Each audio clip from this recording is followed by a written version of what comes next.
Olá, meus amores, tudo bem? Estamos iniciando mais uma aula de língua portuguesa. Sejam todos muito bem-vindos. Eu sou Vanessa Mafra, professora do 5º ano do Contraturno Digital.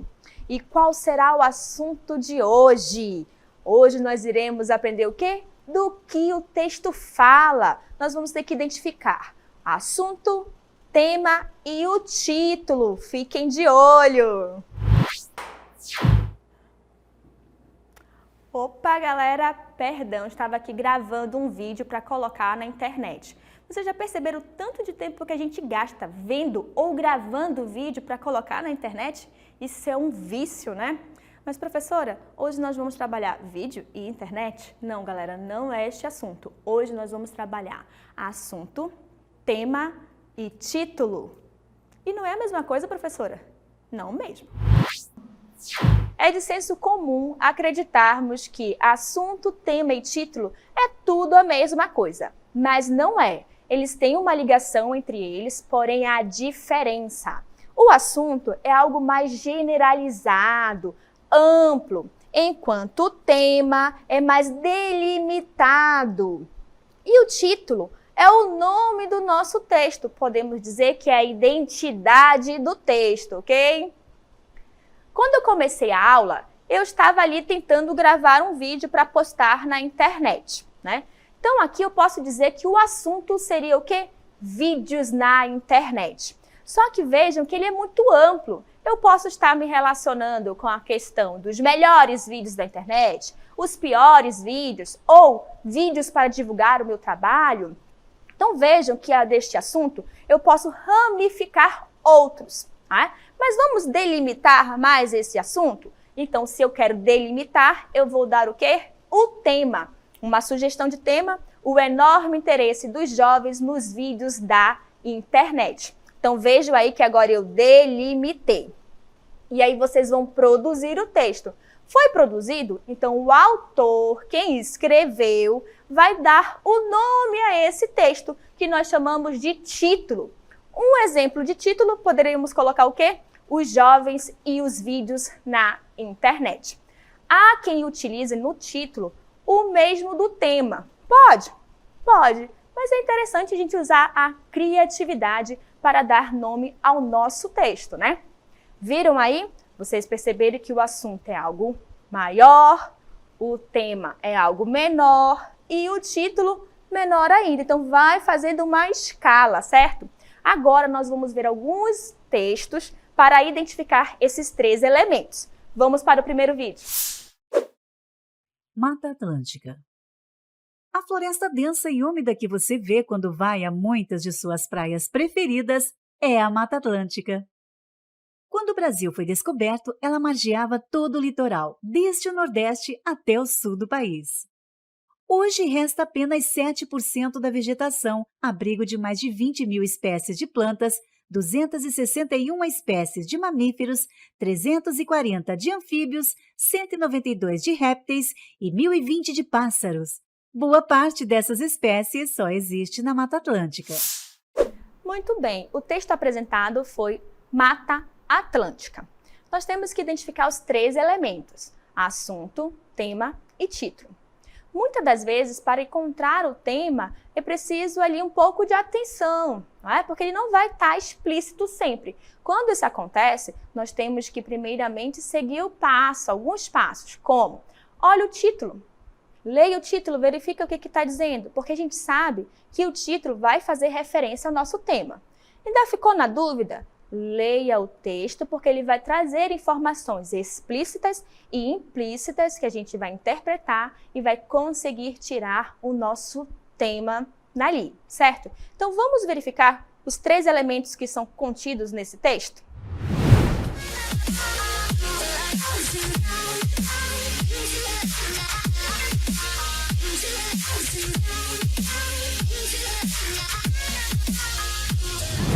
Muito bem, olha aí. Então, já sabemos que o assunto Mata Atlântica, nós vimos aí que o tema é o desaparecimento da Mata Atlântica que margeia as nossas praias, não é? E que o título Mata Atlântica. Lembra que eu falei para vocês que o título pode ser repetido o mesmo nome do assunto ou do tema? Foi o caso, né?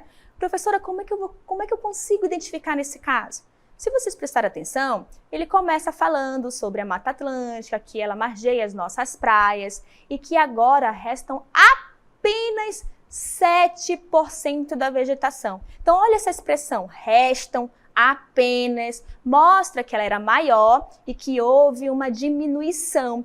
Então, através dessa informação, eu consigo tirar que o nosso tema é o desaparecimento ou desmatamento da Mata Atlântica, né? Vamos para mais um texto? Viagem à Lua, no mundo da Lua. O século XX entrou para a história como o século em que o homem saiu da Terra e alcançou o espaço. Antes disso, o homem nunca tinha pensado em ir tão longe. No dia 16 de julho de 1969, a primeira espaçonave tripulada saiu da Terra a caminho da Lua.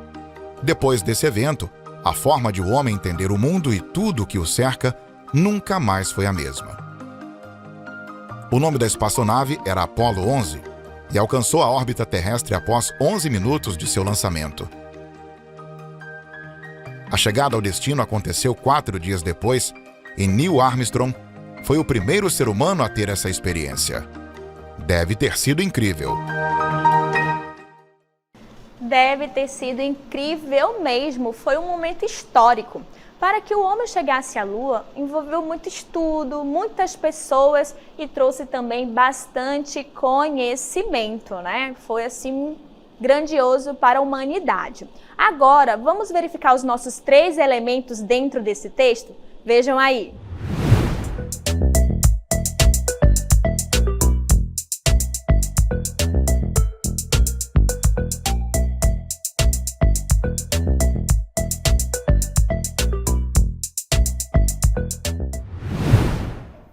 Olha aí os nossos 3 elementos de análise da nossa aula de hoje. Então, o assunto, viagem à Lua. Preste atenção que ele é genérico. E aí o tema, a chegada do homem à Lua. Então, ele delimitou a primeira chegada. A gente sabe que teve outra viagem, né? Mas aqui é a primeira. E o título, que usa da criatividade do escritor, que é a identidade do nosso texto, Viagem à Lua, no mundo da Lua. Muito legal, né, gente? Agora eu quero saber, quem gosta de bichinhos aí? Eu gosto muito de animais, principalmente cachorro. Vocês sabem que a gente gostando ou não dos animais, nós temos que cuidar, nós temos que respeitá-los, né? Não podemos maltratá-los, certo? Quem tem animal, provavelmente já pensou assim, nossa, como ele me entende, eu tenho certeza que ele entende tudo que eu falo, quando eu tô triste, né? Já se perguntaram se o animalzinho de vocês tem sentimentos? Já? Olha esse texto aí. Animais têm sentimentos?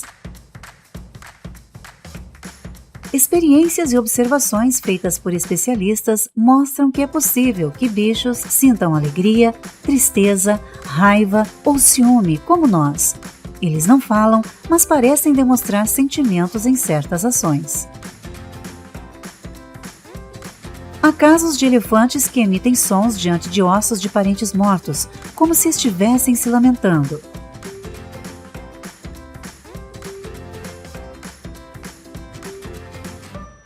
E de búfalos que deslizam no gelo aparentemente só por diversão. Os cães que convivem de perto com os humanos conseguem expressar muitas emoções, como medo e alegria.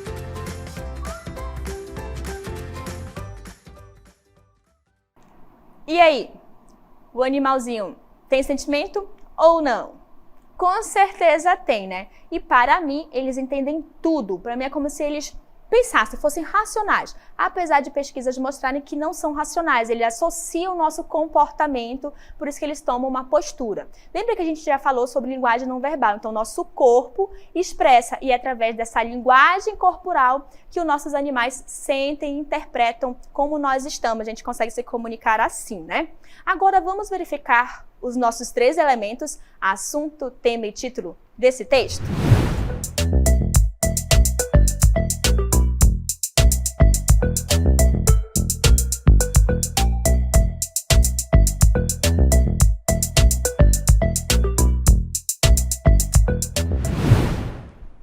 bem, então o assunto, os animais, bem amplo. Os animais o quê, né? Então vamos ali agora especificar. O tema, os sentimentos deles, né? Os sentimentos dos animais. Beleza, então a gente vai ali escrever sobre isso. O título, animais têm sentimento? Sim, eles têm, não é, gente? Que legal! Então vejam aí que a gente aprendeu 3 elementos do nosso texto, do que o texto fala. Nós sabemos que tem um assunto, que ele é mais amplo, sabemos que ele tem o tema, que ele é mais específico, e o título, que é a identidade do nosso texto, né? Agora que a gente aprendeu já esses 3, nós sabemos diferenciá-los, nós vamos aplicar o conhecimento com o aplicando.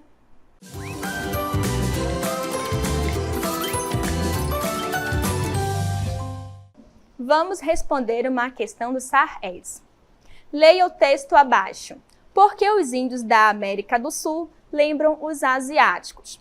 Já observou como os índios do nosso continente têm traços físicos semelhantes ao dos povos da Ásia? Repare nos olhos puxados, no formato da cabeça. É ou não é verdade? A semelhança foi testada por cientistas que fizeram medições de seus crânios.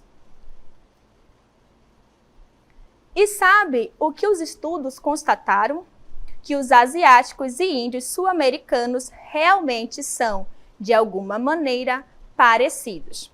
Ser parecido, neste caso, quer dizer que esses povos podem ser parentes, isto é, que existiriam ancestrais comuns entre eles. Inicialmente, esses ancestrais devem ter vivido na Ásia, afinal, os humanos existiram naquela região antes de estarem presentes nas Américas. Então, é possível que alguns desses ancestrais tenham migrado há milhares de anos para as Américas. Houve um período em que a Terra sofreu um esfriamento global, conhecido como glaciação ou era do gelo.